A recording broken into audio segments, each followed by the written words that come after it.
Salut à tous, on est à Montier, on est avec Pascal Maître et j'ai envie de faire 1000 jeux de mots sur ton nom à chaque fois, cher Pascal. Je sais. Bonjour Marc. Et on s'était dit que bien sûr on va aller parcourir un peu toutes ces photos que tu as faites dans ta carrière de photojournaliste. Et peut-être qu'on pourrait commencer par ce bulldozer en pleine, je ne sais pas quoi, on dirait une forêt. Oui, là on est en Malaisie. On est en Malaisie et c'est une usine de traitement d'huile de palme.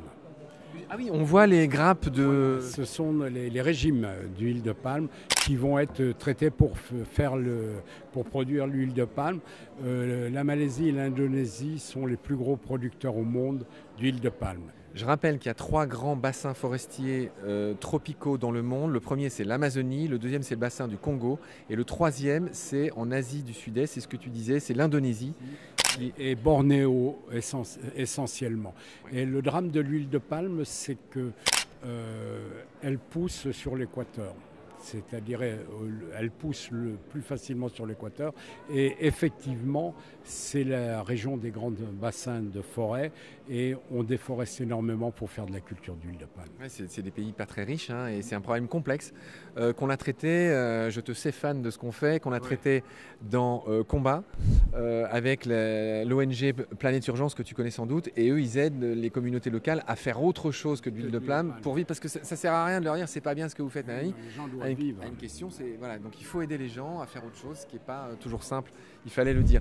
Ok, donc ça c'est compliqué à faire en image parce que les pays ne veulent pas du tout de reportage sur l'huile de palme parce qu'évidemment ils savent très bien la manière dont ils le font, c'est pas correct.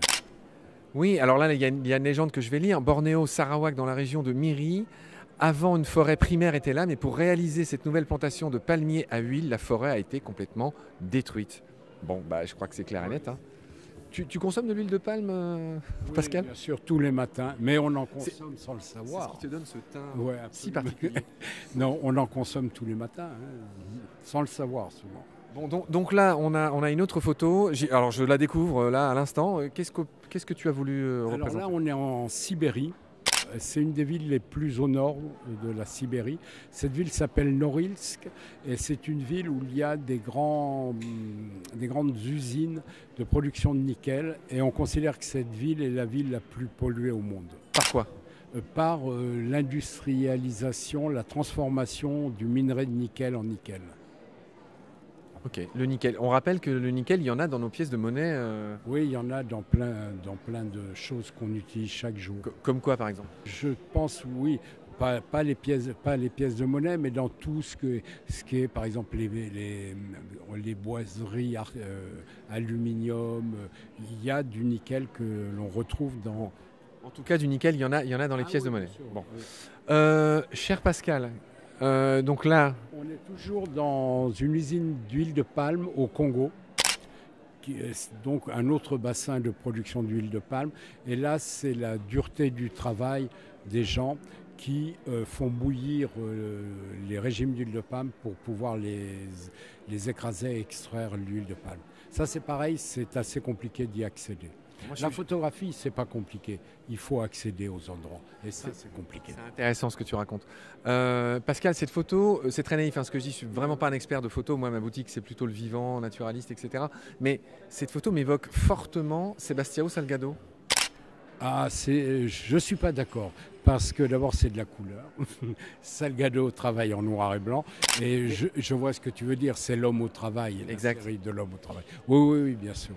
Mais c'est les mêmes conditions de travail. On voit la dureté, tu vois, Ouais, c'est pas juste une belle photo, c'est quelque chose qui raconte une histoire difficile, une histoire dure. Pascal, où est-ce que tu m'amènes après? Donc, tiens, on va voyager. Là, on va au Tchad. Là, on est au Tchad et c'est un immense vent de sable. Et ce sont des cavaliers qui se réunissent pour une cérémonie. Est-ce que ça s'appelle une fantasia? Non, ça peut être une fantasia, mais là, ce n'était pas une fantasia. Et pour revenir à la photographie, c'est vrai que c'est toujours quelque chose d'assez... il y a un pur hasard dans la photographie. Là, lorsque j'arrive sur le lieu, il fait très beau. Le ciel est bleu, je fais des photos qui n'ont aucun intérêt. Et d'un seul coup arrive un vent de sable en 10 minutes. Hein, et d'un seul coup, la scène devient incroyable. Donc, et j'ai fait cette photographie lors d'un reportage pour National Geographic. J'ai travaillé 20 semaines sur le Sahel. Et ça, c'est du film. Hein, c'est la première pellicule. Et National Geographic a fait la couverture et la double d'ouverture.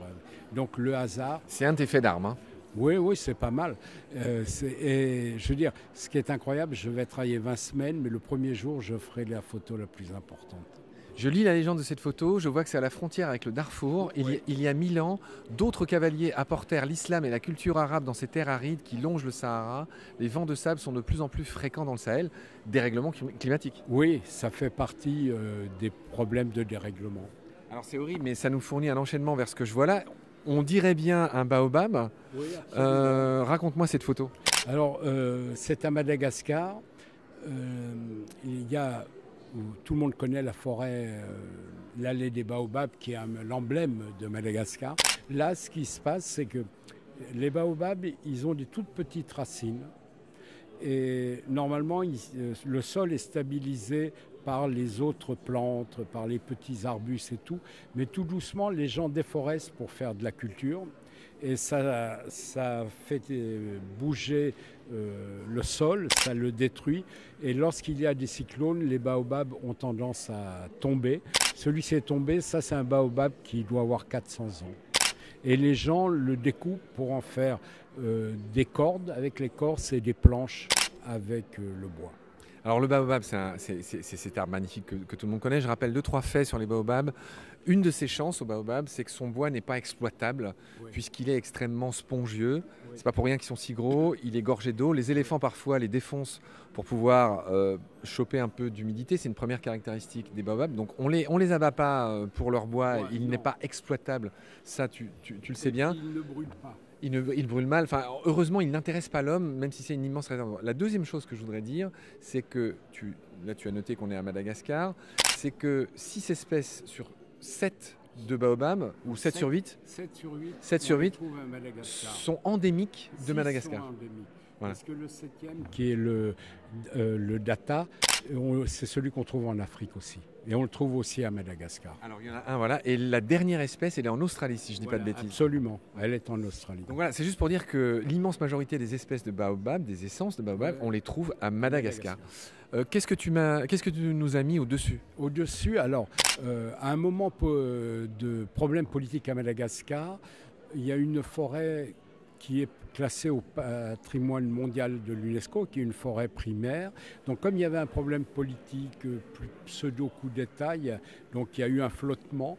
Et à ce moment-là, les Chinois ont payé les gens pour abattre les arbres, le bois de rose, qui est un bois très rare. Et la plupart des palais chinois sont faits avec du bois de rose, donc il n'y en a pratiquement plus en Asie. Et donc ils ont fait abattre toute cette forêt. Bon, c'est terrible. On aurait aimé finir sur une note plus gaie, plus sympathique. Pascal, tiens, on va se retourner pour dire au revoir à celles et ceux qui nous écoutent. On te retrouve, on n'a pas fini d'explorer tes photos, de voyager dans ta carrière et dans le monde grâce et avec toi. Pascal, allez, peut-être une micro-note positive par rapport à une des choses qu'on a dites.